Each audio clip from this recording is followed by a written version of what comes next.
साथ ये देखिए, यहीं पर ये रशियन बॉर्डर है, ये रूस का बॉर्डर है और ये लगता है यूक्रेन का बॉर्डर साथ साथ।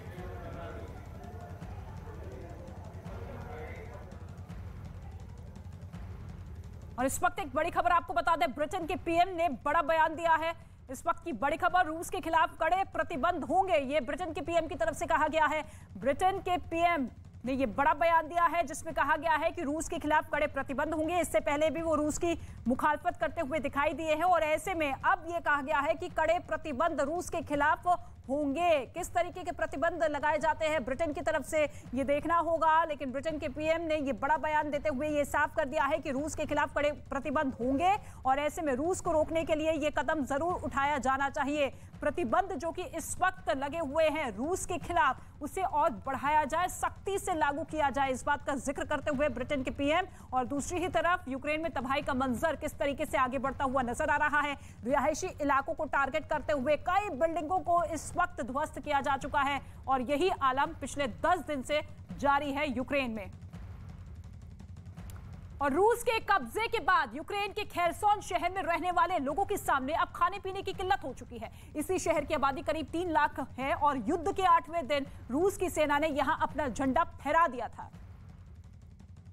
लेकिन कब्जे से पहले रूसी सेना ने खेरसोन को 3 दिनों तक घेर कर रखा था, जिसकी वजह से वहां रहने वाले लोगों के सामने खाने पीने की समस्या खड़ी हो गई। वहां से जो तस्वीरें सामने आई, उनमें एक तस्वीर में बड़ी संख्या में लोग सब्जी और रोजमर्रा की चीजें खरीदने के लिए लंबी लाइनों में अपनी बारी का इंतजार करते दिखाई दिए। इस दौरान कुछ लोग सड़क के किनारे सामान बेचते नजर आए। इसी तरह शहर के एक दूसरे हिस्से में भी सामान खरीदने के लिए दुकानों के बाहर लोगों की भीड़ लगी रही।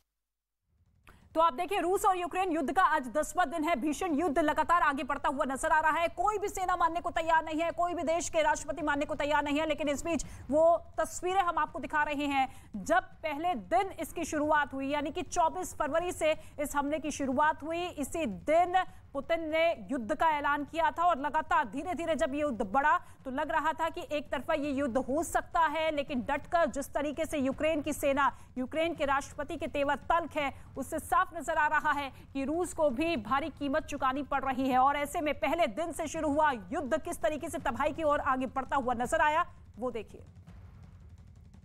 और इस कोड का मतलब क्या है? 24 फरवरी को रूस की सेना ने यूक्रेन पर पूर्वी, उत्तरी और दक्षिणी इलाकों पर हमला बोल दिया था और उस दौरान यूक्रेन में दाखिल हुए रूसी टैंकों, ट्रकों और बख्तरबंद गाड़ियों पर एक खास कोड नजर आया। हर टैंक और गाड़ी पर Z अक्षर का कोड लिखा दिखा, लेकिन कुछ न कुछ बदलाव के साथ। जैसे कहीं पर Z को सीधा लिखा गया तो कहीं इसे बॉक्स में लिखा गया। कुछ रूसी गाड़ियां ऐसी भी हैं जिन पर Z को एक त्रिकोण के अंदर लिखा गया। रूस के हथियारों पर इस तरह के खास चिन्ह पर बहस छिड़ गई। पहली थ्योरी ये आई कि युद्ध के समय इस कोड का इस्तेमाल इसलिए किया गया ताकि रूसी सेना गलती से अपनी गाड़ियों और टैंकों को निशाना न बना दे, क्योंकि रूस और यूक्रेन के टैंक ही नहीं, जवान भी एक जैसे दिखते हैं। लेकिन एक दूसरी थ्योरी इससे बिल्कुल उलट है। एक रिपोर्ट के मुताबिक इस तरह के निशान का इस्तेमाल रोसक वर्दिया ट्रूप्स के लिए किया जाता है, जिसका मतलब रशियन नेशनल गार्ड से है। ये सेना के जवानों से अलग होते हैं और अपनी हर कार्रवाई की जानकारी सीधे राष्ट्रपति पुतिन को देते हैं। यही नहीं, कुछ टैंकों और हेलीकॉप्टरों पर वी का निशान भी देखा गया। इस पर यह दावा किया गया कि इस युद्ध में बेलारूस रूस के साथ है। ऐसे में जो भी टैंक और हेलीकॉप्टर युद्ध के लिए बेलारूस से यूक्रेन भेजे जा रहे हैं, उन पर वी लिखा हुआ है।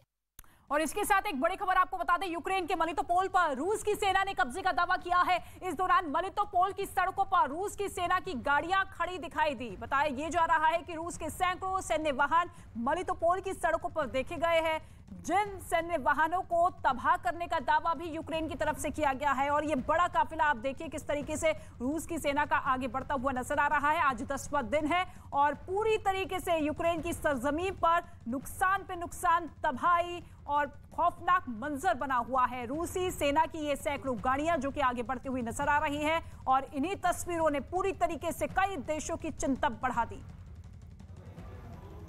तो हर तस्वीर हम आपको आप तक पहुंचाने की पूरी कोशिश कर रहे हैं, महायुद्ध की हर अपडेट आप तक पहुंचाने की कोशिश कर रहे हैं। लेकिन इस बीच यूक्रेन के अलग अलग दावे हैं, रूस के अलग अपने ही दावे हैं। यहाँ पर यूक्रेन ने दावा किया है कि 39 उनके ऐसे विमान हैं जिनको कि ढेर कर दिया गया है रूसी सेना की ओर से। रूस के 39 विमानों को गिराने का दावा यूक्रेन की ओर से लगातार किया जा रहा है। साथ साथ रूस के 40 हेलीकॉप्टर गिराने का भी दावा यहाँ पर यूक्रेन की ओर से किया जा रहा है। लगातार रूस अपने तमाम हथियारों को, वेपन्स को, अपनी सेना को आगे बढ़ा रहा है और ऐसे कई टैंक्स, बख्तरबंद गाड़ियां उसकी ओर से लगातार भेजी जा रही है, लेकिन यूक्रेन ये दावा कर रहा है कि वो लगातार उसको मुंहतोड़ जवाब दे रहा है और यहाँ पर उसके 39 हेलीकॉप्टर्स मार गिराए जाने के, ध्वस्त किए जाने के दावे कर रहा है। यूक्रेन की ओर से तमाम दावे हो रहे हैं और तस्वीरें में लगातार हम अपने दर्शकों को दिखाने की कोशिश कर रहे हैं कि किस तरीके की तबाही वहां पर यूक्रेन में देखने को मिल रही है। हर ओर कहीं पर बमबारी हो रही है, कहीं पर फायरिंग हो रही है और लोगों को रेस्क्यू भी इस बीच में किया जा रहा है ताकि सुरक्षित स्थान पर किसी भी तरीके से वो पहुंचे। और तबाही का मंजर भीषण हो चला है। आज 10 दिन है, सोचिए 24 फरवरी से इसकी शुरुआत हुई थी और अब भी ये तबाही थमने का नाम नहीं ले रही है, क्योंकि पुतिन ने साफ कह दिया है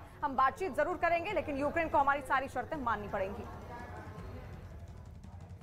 और इस बीच एक बड़ी खबर आपको बता दें, रूस को लगातार नुकसान पे नुकसान होता हुआ नजर आ रहा है। अब एक और हेलीकॉप्टर, एक और विमान ध्वस्त किया गया है यूक्रेन की सेना की तरफ से। ये बड़ी खबर सामने आ रही है। चर्निव में रूस का एक और विमान ढेर किया गया है। यूक्रेन ने रूसी विमान ध्वस्त कर दिया है, ढेर कर दिया है। किस तरीके से नुकसान यूक्रेन रूस को पहुंचा रहा है, उससे जुड़ी ये बड़ी खबर आपको बता रहे हैं। एक और रूसी विमान को गिरा दिया गया है यूक्रेन की सेना की तरफ से। इससे पहले वो तस्वीर में हमने आपको दिखाई थी कि किस तरीके से आग के गोले में तब्दील होता हुआ रूसी विमान नजर आया था। और अब देखिए एक और रूसी विमान जिसे तबाह कर दिया गया है यूक्रेन की तरफ से। ये बड़ा दावा किया गया है और लगातार तस्वीरें आप देखते चलिएगा कि किस तरीके से यूक्रेन और रूस के बीच में युद्ध अब रुकने का नाम नहीं ले रहा है। पूरी तरीके से विनाशकारी ये युद्ध आप कह सकते हैं। आज 10वां दिन है और बीच में जिस तरीके से प्रयास लगातार किए जा रहे थे, उम्मीद बंधी थी कि हो सकता है कि ये युद्ध थम जाए, लेकिन अब दोनों देशों के अध्यक्षों की तरफ से, राष्ट्रपति की तरफ से जो तल्ख तेवर दिखाई दे रहे हैं, उससे साफ जाहिर है कि अब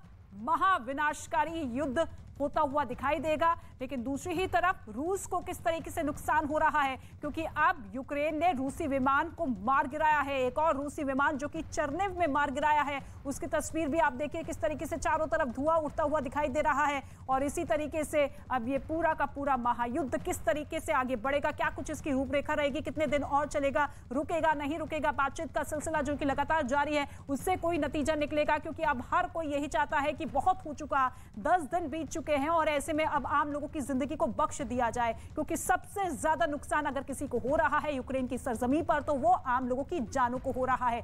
ऐसे में दूसरी ही तरफ रूस ये कह चुका है, यूएनएससी की बैठक में ये प्रस्ताव रूस की तरफ से रखा गया है कि 2 शहरों में हम सीजफायर लगा रहे हैं। ये 2 शहर वहां पर ऐसे हैं जो कि सीधे तौर पर यूक्रेन की बॉर्डर से लगते हुए नजर आते हैं और ऐसे में उन शहरों से काफी तादाद में लोग पलायन कर चुके हैं, दूसरे देश में शरण ले चुके हैं। तो ऐसे में क्या वाकई ये बड़ी राहत के तौर पर देखा जाए, क्योंकि यूक्रेन के बीचों बीच शहरों में किसी तरह की राहत नहीं मिल रही है। नीरज इस वक्त हमारे साथ मौजूद है।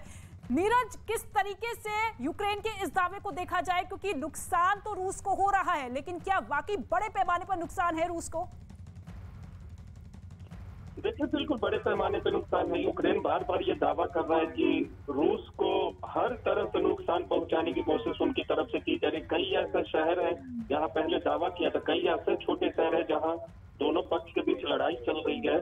रूस बार बार दावा करता है कि उन्होंने कब्जा कर लिया, लेकिन यूक्रेन जो है यूक्रेन रूसी कब्जे से छुड़ा लेते। तो इस तरह के दावे बार बार किए जाते हैं। लेकिन ठीक है नीरज, लौटेंगे आपके पास, लेकिन लगातार ये बड़ी खबर, बड़ी तस्वीर आपकी टेलीविजन स्क्रीन पर है। किस तरीके से रूस का एक और विमान मार गिराया गया है, ध्वस्त कर दिया गया है और रूस के हमलों से लगातार पूरा का पूरा यूक्रेन देश जो है दहल उठा है। कई शहरों का नामो निशान मिट चुका है और ऐसे में दहले यूक्रेन के इरपिन शहर में आम नागरिकों को सुरक्षित निकाला जा रहा है। इरपिन शहर में पुलिसकर्मी महिलाओं और बच्चों के साथ साथ बुजुर्गों के रेस्क्यू में लगे हुए हैं। हाथ में हथियार लिए पुलिसकर्मी आम लोगों को सुरक्षित बाहर